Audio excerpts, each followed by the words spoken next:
There's probably no subject that is more difficult to appreciate on a popular level than this rather dry and dismal problem of logic.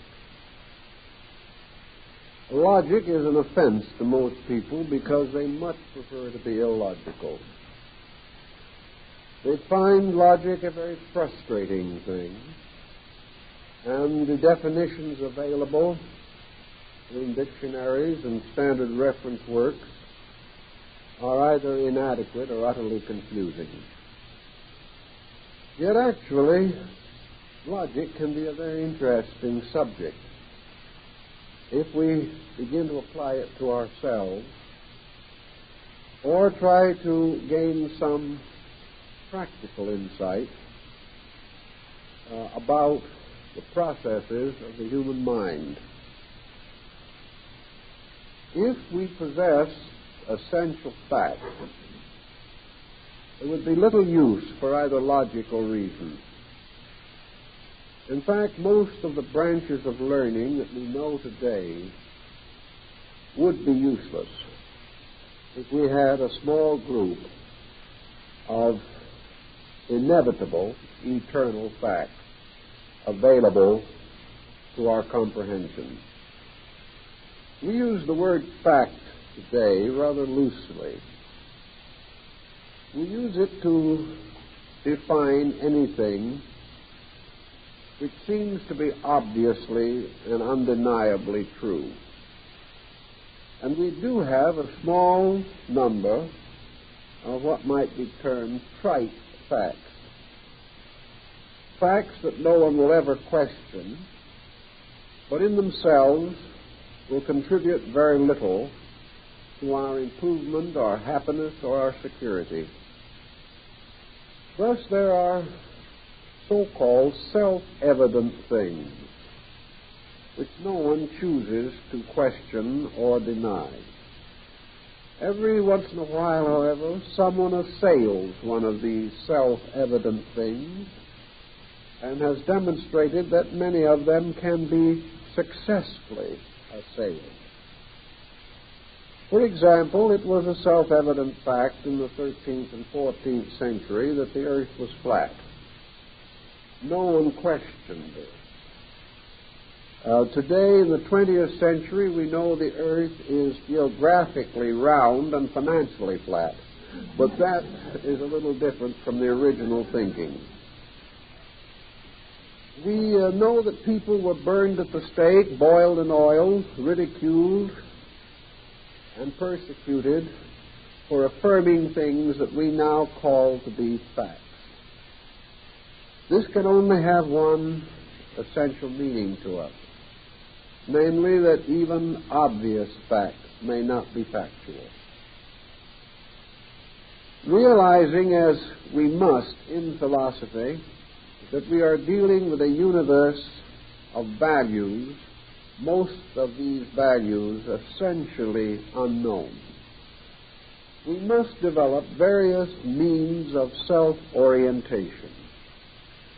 If we cannot know that which is inevitably and eternally true, then we must deal with probabilities. We must deal with those beliefs and convictions and policies and attitudes which seemingly have the greatest amount of integrity and veracity in them.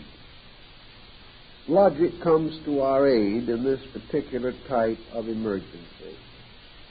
Logic helps us to escape the tendency to develop what Epictetus calls a falling sickness of the mind. It prevents us from being imposed upon by common or vulgar errors. It prevents us from overlooking the more obvious hazards, difficulties, or inconsistencies in reports and so-called facts. Logic is of two kinds, generally broadly divided between pre-Aristotelian logic and post-Aristotelian logic. Post-Aristotelian logic was a systematic science of logic, built up by a very careful classification of processes and procedures and the perfection of logical instruments by means of which we were able to refine to a certain measure those common processes which we know as common sense. Logic was really formalized to press forward the conclusions of the individual on matters which he commonly regarded as normal, reasonable, probable, likely. Pre-Aristotelian logic was called natural logic, and natural logic is part of the wisdom of the folk. Natural logic is the shrewdness of the old farmer, the almost untutored skill of the village lawyer. At a time when books were few, problems were rather simple, the lawyer depended largely upon common sense, and so did the judge. In those days, the confusion of litigation as we know it today did not exist. And for the most part, justice was discovered by simple, rather ordinary procedures. Natural logic also helped the semi-civilized person to come to certain conclusions that were consistent with his general attainment. Natural logic, therefore, must have some bearing upon the capacity of the person to be logical. It was not a formal structure that could be passed on from one person to another and be universally true for all concerned.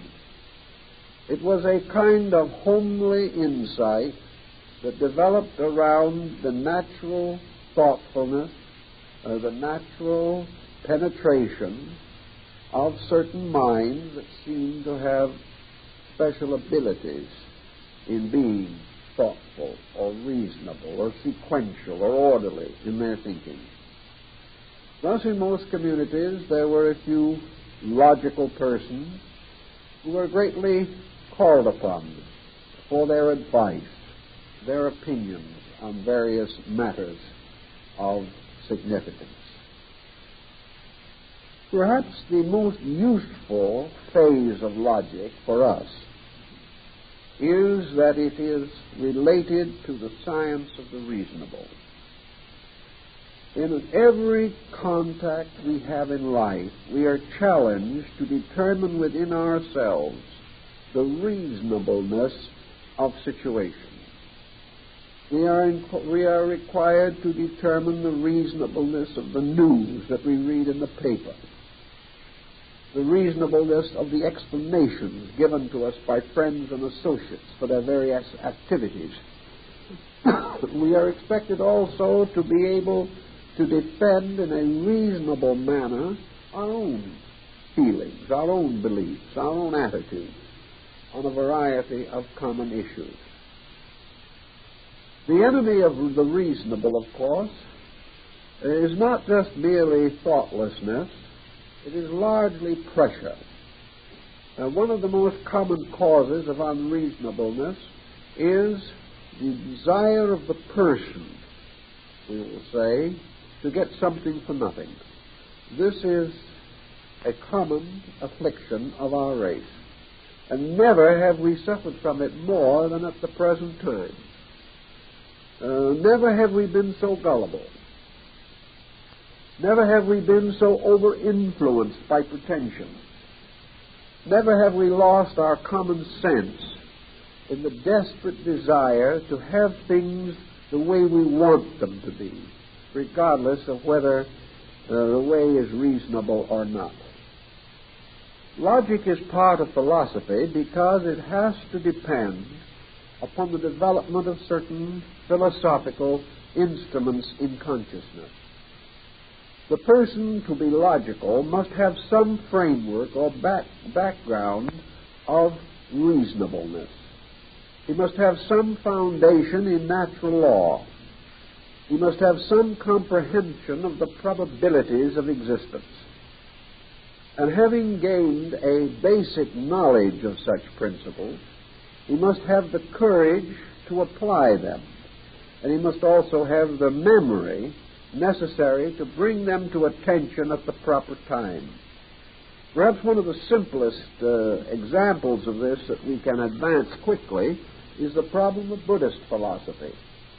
Here we have a very complicated system which has passed through numerous reformations and changes based upon two laws: the law of causality, or cause and effect, and the law of rebirth, or reincarnation. To the Buddhist, these are real fixed points in thought. He builds his entire concept of life around them. Under the law of cause and effect and its manifestation as karma, he has been taught that he is not ever going to get something for nothing. He accepts this. He accepts it not only as a philosophical truth, as an ethical fact, as a moral reality, but as a spiritual inevitable. Now, we cannot say that it is possible to demonstrate to the ultimate degree of finality the factualness of the Buddhist position. We can accept it, we can reject it, we can admire it, we can dislike it. But we can only come to the point of saying that in the light of the structure of the philosophy itself, it is reasonable. Furthermore, in the light of human experience, it is reasonable. After all, we have all tried to get something for nothing. We have found it one of the most expensive procedures that there is. We have been disillusioned, deceived, and cheated hundreds of times in our efforts to build a universal value called a bargain. We know in our heart of hearts and our mind of minds that real bargains are extremely rare, and that to discover them at all requires a great deal of judgment. They can occur, but only under the most fortuitous circumstances. Thus, in the Buddhist concept, the individual is not looking for a bargain. If something comes to him a little more easily than might seem to be normally the probability, he begins to call on another one of his laws, or another phase of his law, to express this or to understand it, and that is the law of karma. He decides that perhaps he has earned a little better destiny than he thought, and therefore occasionally something unusually pleasant or agreeable occurs to him. On the general pattern, however, of a universe built upon the law of cause and effect, it is not difficult to build a fairly solid structure of logic. Nor is it so difficult to be logical about the life of the person if we accept the idea of reincarnation. But these are merely two examples, not to press the point, not to affirm that these are the best of all beliefs, but merely to point out that the individual, in order to develop logic, must have certain basic beliefs. He must have certain concepts that are large enough to satisfy him that they are true. And then he must apply to these the various developments of reasoning powers and experiences which occur, fitting that which happens into the pattern of that which he believes to be a reasonable universal plan. If he is able to do this, of course, he is protected against a great deal of imposition. And he is able to be logical in the terms of the basic beliefs that he holds. And this, of course, is more or less as far as logic can go. Logic is a way of proving a certain conviction, but it is not a way of proving that the conviction itself is true. Logic is to unfold a thing according to its premise. If it is consistent with its premise, it is logical. But this does not mean that it must be factual. But today, most people have fairly good premises. They move from reasonably well-developed common attitudes. These premises have been strengthened by education. They have been strengthened by the historical experience of our race, by tradition, by observation, by experimentation, and by what we term authority, which I regard as about the least of all, but it's still there.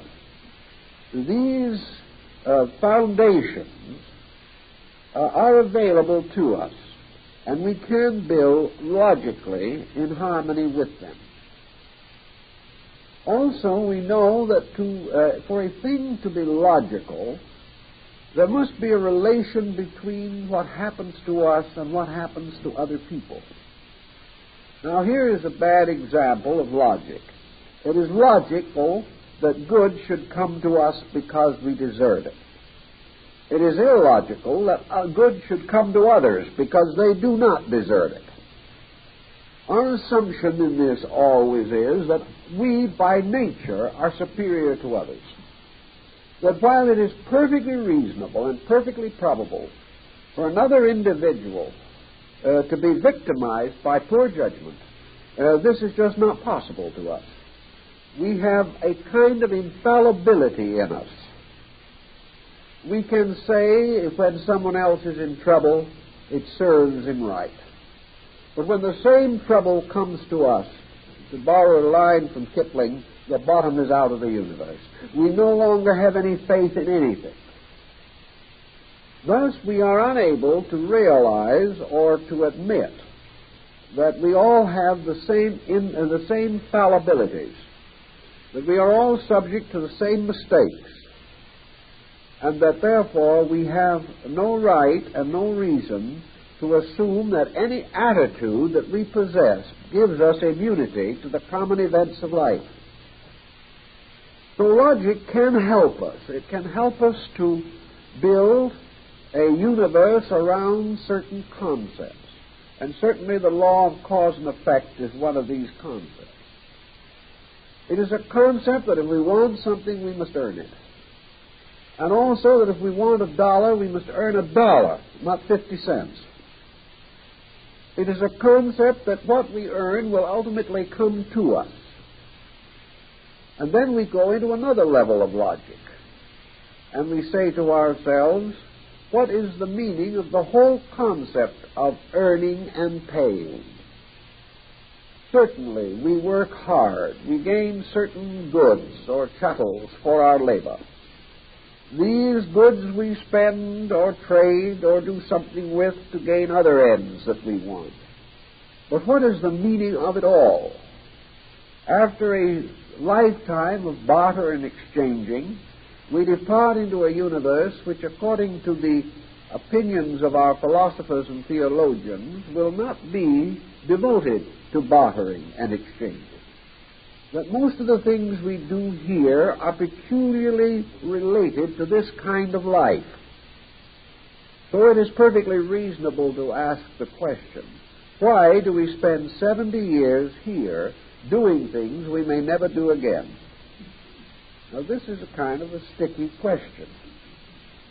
Now, if we're materialists, there is no answer. There's not only no answer, but there's no reason why we should have lived here in the first place.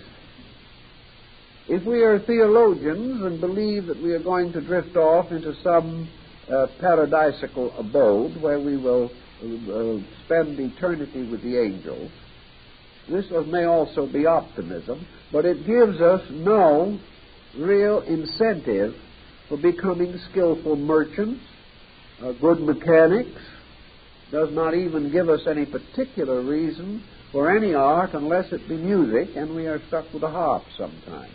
But outside of this, there is no reason for it. Rebirth tells us, well, perhaps we'll come back. and need these skills again. But the question then naturally arises, how many of these skills will be in survival by the time we come back? Will we be working hard to perfect a capitalistic system to find that we return 1,000 years from now and capitalism is extinct? What do we know about these things? So we ask ourselves all kinds of questions. Children ask. We do not know the absolute answer. We hope we have a reasonable answer.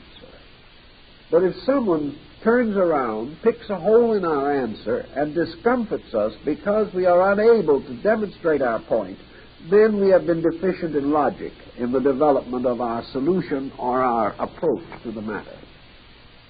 We have to have not only things that are reasonable, but things which can be demonstrated or manifested to the best of our rational ability. So logic is the means by which we put our ideas into neat little packages, label them, and have them available when we need them. Ideas which will influence us and which we can communicate in an articulate manner to others. This is especially a responsibility of parents to children. The answers that they give children must be logical, and they must be reasonable. The child may not be able to distinguish the reasonable elements, but most children can discover the lack of logic, and they will turn right around and ask the inevitably embarrassing question. This type of thing discomforts parents, but what it should point out to the parent is that he never had the answer, and that his own need is as great as that of the child. He has been drifting along without any clear, reasonable explanation for the very problem the child is bringing to attention. And it's very apt to be a key problem, a basic problem, and a very valuable one. So logic inspires the person to make sure that his own answers, his own thinking, his own solution to problems are not only reasonable, but in the lines of consistency are defensible in a world of doubting friends, relatives, and neighbors. The problem of logic means that we must face the logic of other people. They tell us something we disagree with. There is no use in disagreeing. There is no use in shouting. There is no use in sulking. We must have a better answer, or the other person's logic stands, whether we like it or not. If he is logical, if he has developed his premises correctly, if we are unable to find any flaw in the unfoldment of his basic ideas, then we must either agree with him or become better students ourselves in order that we may find flaws that normally we would overlook. So that logic helps us to straighten out, clarify, simplify, and direct both thought and word. Logic helps us to put into a concise statement our ideas about a matter. One thing we observe in logical people is that they very often lack imagination, that they are perhaps too concise, that they are uninteresting because they approach everything in such a peculiarly realistic way that they manage to take most of the romance and drama out of life. This, again, is because they have had too much Aristotelian logic and have never found that the development of the logical faculty is a very beautiful, interesting, dramatic, dynamic thing. They have become logy in it. They have become bound by rules only, until the rules have become more important than the ideas. All rules exist merely in order to clarify ideas. The rule is not the important thing. It is merely the frame by means of which the picture gains new dignity. And to substitute the rule for the picture, or the frame for the picture, is to become a pedant, to become this type of mind that was so criticized in the Middle Ages, which we call today the scholastic, and which at an earlier time the Greeks called sophists, meaning today in our thinking those pedants whose knowledge was more apparent than real. Logic in our daily working with problems can always gain some help by the generalization of particular ideas. Today we have to realize that we live in a world with billions and 3 billions of other people. And therefore that in some way any attitude that we have, any belief that we hold, must have a fairness about it, must have a larger integrity in it. It cannot be a private idea.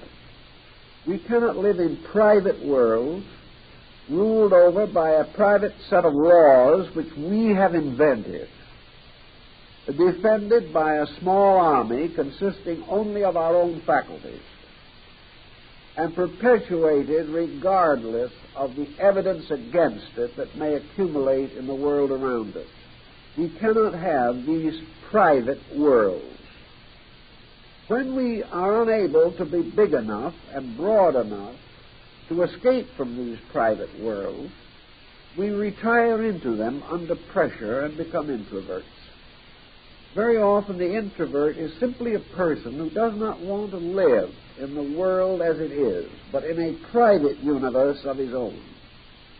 Now, if he stays there, refuses to come out, he may remain in this private universe for his entire lifetime. He may populate it with his own kind of gods and godlings.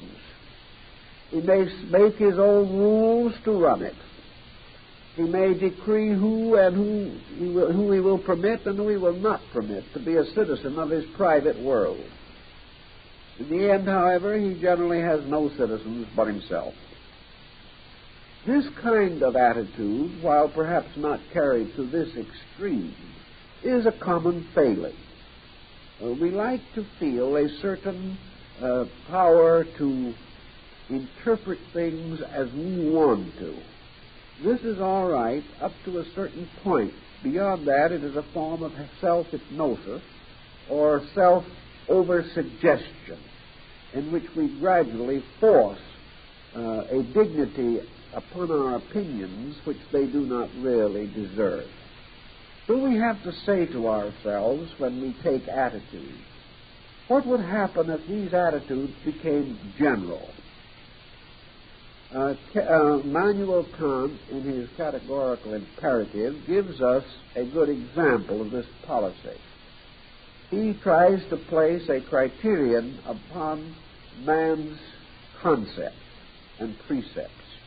He says, for example, that the final test of everything is that a belief of ours, fully matured and developed and unfolded according to all of its potential, if the code by which we live, the production of our own thinking and feeling, if this code became universal and all men had to live under this exact code, would there be universal justice? If there isn't, then our own code is wrong. In other words, if our code is not a code that we could live under, if it was administered by another person rather than ourselves, then things are not good with us. If we cannot create a way of life which is fair to all men, it is not fair to us. And it may be an expedient thing which we cannot immediately change, but it is not an ultimate, nor is it something greatly to be desired. We must always attempt the universalization of our attitude to see whether we would like to live under such a system. This is almost another statement of the Golden Rule. which occurs in over 40 religions and philosophies. It is simply a statement of the idea that would we really want others to do to us what we are moved to do to them? If we feel like taking advantage of them, would we be just as happy if they took advantage of us in the same way? If we would not, then we shouldn't start it, because the law of cause and effect will move in. So logic finally helps us to live in such a way that we can be happy under the law of cause and effect. It teaches us to sow wisely in order that we may reap happily. It tells us to plant what we expect to harvest, and that we will not have a harvest contrary to the planting. It also warns us to guard the crop carefully during the difficult periods of its growth. For if we neglect the harvest, we will diminish the fullness thereof. It places the universe under a pattern of law. If we do not want to be lied to, we do not lie. If we do not want to be exploited, we do not exploit. If we do not want to be deceived, we do not deceive. If we do not want to be neglected, we do not neglect. We take it for basic fact, as far as we are able to extend fact, that it is extremely logical and reasonable that the things that we do will have inevitable consequences in us, and we must be prepared to live by them. Now, why and how shall we demonstrate this? Logic again comes forward. If we assume this concept of sowing and reaping to be just, how can we logically defend it? We can defend it in a great many ways. We can defend it in the common ground of all logic. First, we can defend it mentally. For we are able to prove by straight thinking that this is true in justice. This is true in man-made law. This is true in every experience that we know. We gain further support from it by the observation of natural phenomena around us. We observe the various habits of creatures. We recognize the wisdom of the ancient saying, "Waste not, want not." We know that this is part of the folk wisdom of our people. History can give us terrible examples of those who have broken these simple rules. So by degrees we build up a very powerful defensive structure. This is not pure logic, but this is what might be termed natural logic. It is the kind of logic which guided the conduct of our ancestors. We can, however, by the skillful use of words, formularize all these facts into simple, direct statements. These direct statements appear in themselves to be beyond controversy. They cannot be denied. The sequence of them must therefore come to a reasonable and inevitable conclusion, and that conclusion is logical. Now, there's no reason why everyone should spend the rest of their time trying to work out logical theorems or make use of the Aristotelian categories in order to arrive at certain conclusions that they want. The problem is largely the preservation in modern man of natural logic, the simple homespun variety, the kind that is the wisdom of the young which will confound the old on many occasions. We can gradually develop a kind of common sense which, if we are mindful of it and continuously live according to it, will take out of our lives many of the unpleasant incidents with which we are afflicted. We can remember certain very simple formulas in the working of these problems. We can say to ourselves, a certain man has cheated us. This man, in turn, has cheated others. And we must therefore come to the logical conclusion that he is not honest. And on the basis of this conclusion, we must be on guard against him at all times. Now, this is not so difficult if we are quiet and in an impersonal mood, but you'd be surprised at the stream of younger people who come to me who have made illogical marriages. Not because they were not students of Aristotle, but because they lacked ordinary common sense. A person under the glamour of romance, for example, will come and tell me frankly that she has become smitten by a young man who has been for years a chronic alcoholic. This individual has never been able to keep a job, and he has a bad police record. But she feels that in spite of all this, he is a good man, basically, and that she is going to be able to reform him in 10 easy lessons. Now, by this we have a good example of bad logic. She is not going to accomplish such a. The testimonies are against her. The testimonies indicate that in her emotional attachment, she has lost sight of nearly all of the essential facts. Another individual comes to me with a business problem. He has a man with whom he is closely associated in business.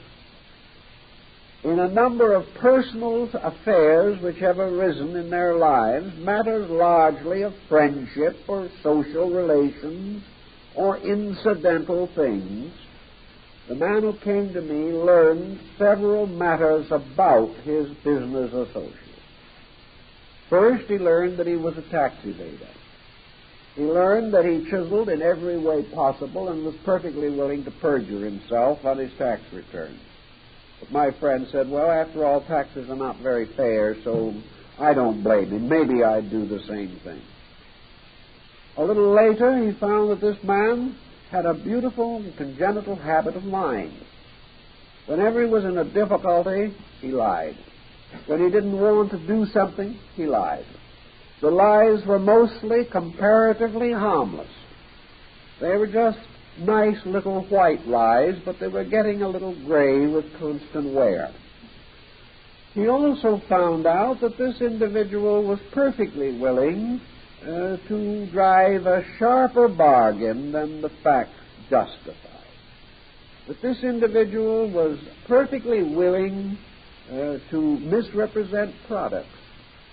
He was perfectly willing to promise delivery of goods that he could not deliver, not because he wasn't supported and backed by the firms with whom he dealt, but he knew they were slow of delivery. He knew that he could not promise these things, yet he promised, fully aware that he could not keep his word. Little by little, the man who came to me got an impression of this man that was pretty bad. But after having this impression built up and sustained for several years, he was never able to understand why this man suddenly cheated him. There was just no other probable outcome. Logically, reasonably, this man would ultimately cheat anybody for the fact that he had this kind of a basic disposition. But because he was friendly, because he was affable, because he was good-intentioned, apparently, the people with whom he dealt were off guard and were seriously imposed upon. Now, anyone who has the tendency to think straight can avoid these kinds of problems. He can also avoid problems of excessive debt. He can guard against allowing his emotions or his appetites to cause him to take on unreasonable responsibilities that he cannot meet. If he sat down and figured out the law of probabilities, he would be in a much stronger position than he is under his present way of thinking. One man came to me who had a little more of the logical attitude within himself. I think he wanted me to help him to be illogical, but I couldn't oblige. What he was explaining to me was that he was buying a house. Actually, he was buying a house that was way out of his financial class. He was buying a house, and he sat down with me and he figured it out. He said, it is going to take me 20 years to pay for this house. And in order to pay for it, and to maintain my family in a reasonable security, I cannot be sick for one day or out of work for one day in that entire period of time. Is it probable that I can make this transaction safely? The answer, of course, it isn't. It isn't so. He would have to have some backlog to protect him. If this man had enough additional funds to maintain himself for 2 years, at any time during the period under consideration, he might have taken the chance. As it was far too dangerous.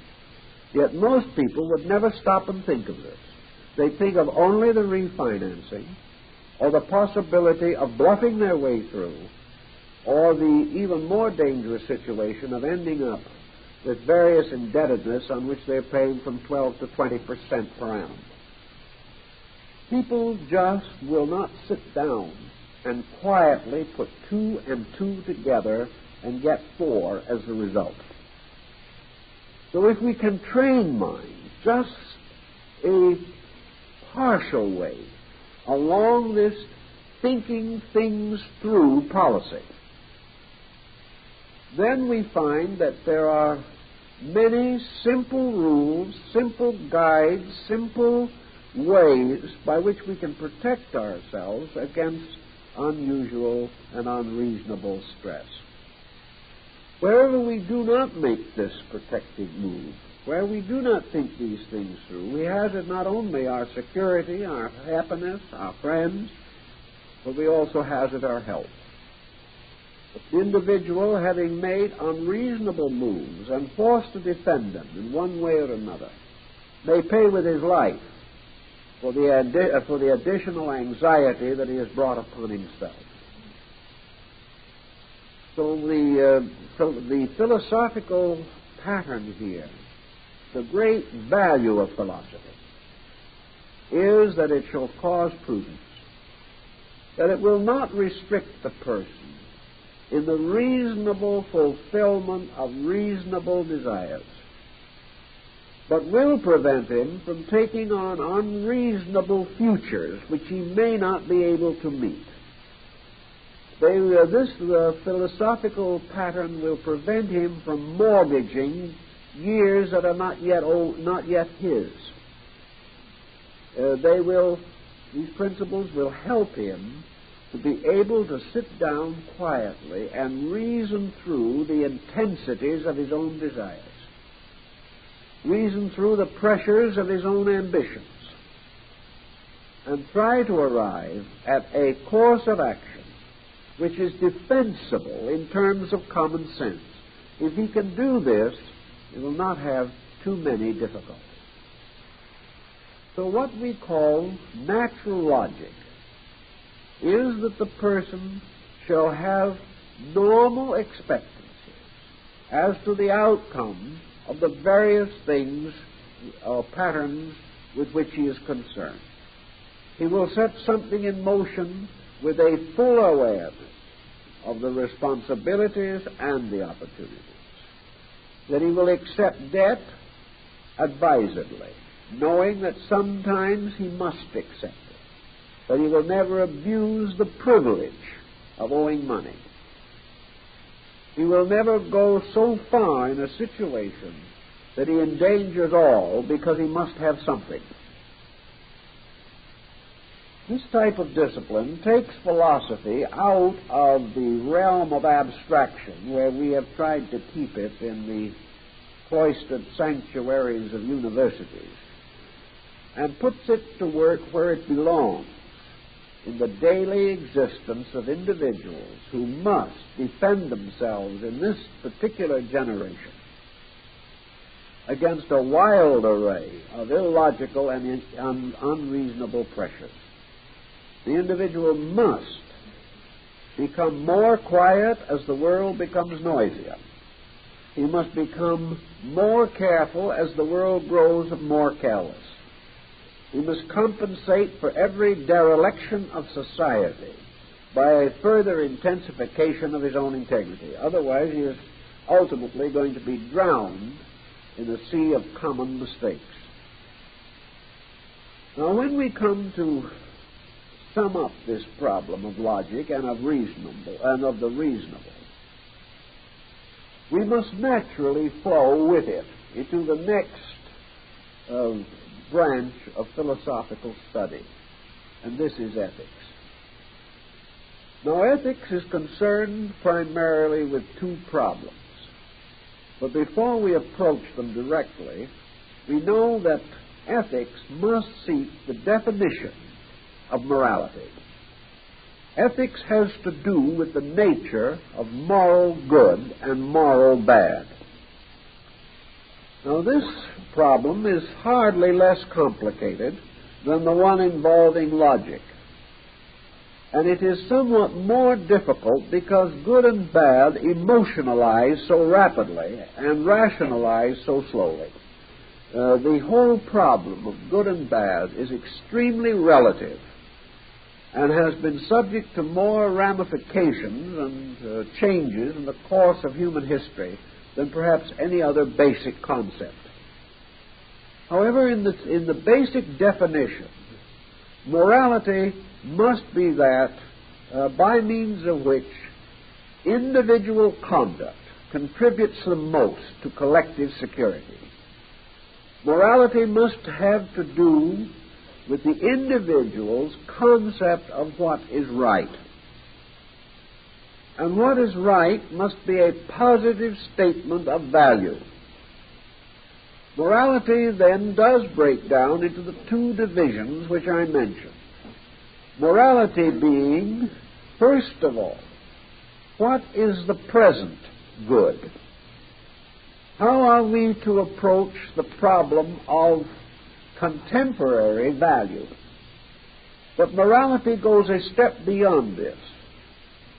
For morality must define the nature of future good, because it is only by the definition of future good that civilization grows. Without a vision of something better than it is, everything fails. Thus, we must have not only a nature of good as we know it, but of better as it could be, or as the future naturally implies, a reasonable growth. This growth being a growth not only in a state, but in value. So we can say that ethics has to do with the basic problem of value. It has to do with decision as to that which is most necessary and the greater good. And it therefore is the type of decision which may cause the patriot to sacrifice his life for his principle. It may cause the parent to sacrifice more slowly the years of life for the protection of the child. It may be the conviction which causes the person to depart from worldliness, dedicate himself to some missionary endeavor, and bury his life in some jungle or swamp. These are values which we find expressed on every level of human activity. So we now consider first the problem of ethics as an effort to determine the nature of morality. Now, today we think of morality almost entirely on the emotional level of physical human relationships. This is not according to philosophy. Morality, according to philosophy, is actually motivation. Morality is the reason behind conduct. And whatever we do, are we motivated by the principal powers or values that we associate with ethics? Are we motivated by integrity? Are we motivated by virtue? Are we motivated by the fact that what we plan to do is necessary, useful, proper, and therefore generally commendable? Morality includes the element of mental and emotional integrity and physical honesty. Honesty is the long physical shadow of integrity. And many persons who are honest from fear only. They are not persons of basic integrity. Morality, then, has to do with whether or not we shall compromise value for any reason, for any consideration. Logic would say, don't compromise it because it is unreasonable. Ethics would say, do not compromise because compromise is not good.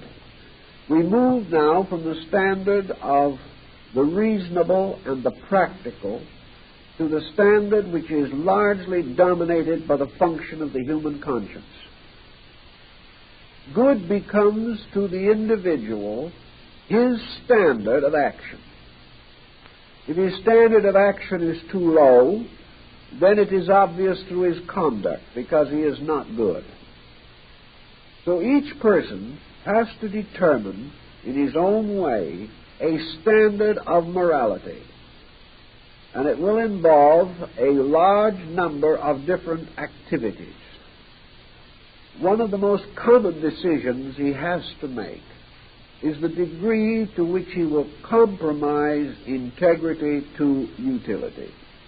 This is the great question of today. It is a question that is faced in every field of human activity.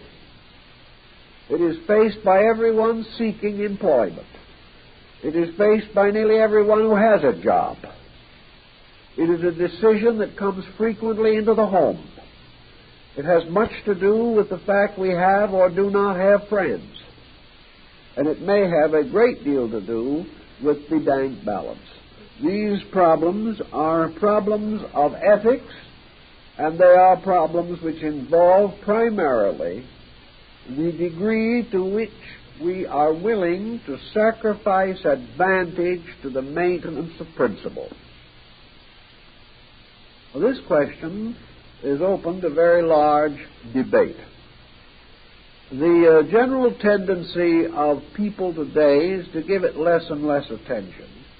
And a person will consider himself as reasonably virtuous if he is as honest as conditions permit. And of course, with conditions permitting less and less, he is not gaining very much in moral stature with the passing of time. Now, each person has the decision to make. And the problem of the ethical life of the individual is summed up in philosophy in a very simple manner. And yet this simple manner is far greater instrument than we realize. Namely, that each individual must live in a way in which he can live with himself without stress. This does not mean that all persons are going to be able to make all ethical adjustments immediately. To the average person, the problem of ethics and the problem of morality both are related to a relationship between the individual and his own life. For example, a person belonging to a religious group may be instructed by this group, as some are, that it is a moral sin to turn on a television, a radio. It is a moral sin to go to a theater or a dance, and it is a moral sin to read romantic or non-religious literature. That puts the lid down pretty tight on this person. So his problem then is, how does he feel about it? If he has assumed this faith, if he is convinced that the faith is true, if he has voluntarily committed himself to what he regards as the deepest religious principles that are possible to him, he is by this act committing himself to the rules of that organization or group. If he is sincere, whether he is reasonable or not, if he is devout, whether he is sensible or not, he cannot break the rules which he affirms to be true without damage to his own character. This is the inevitable product of the conflict in ethical standards. It means, therefore, that anything of a moral nature which offends the individual is going to damage him.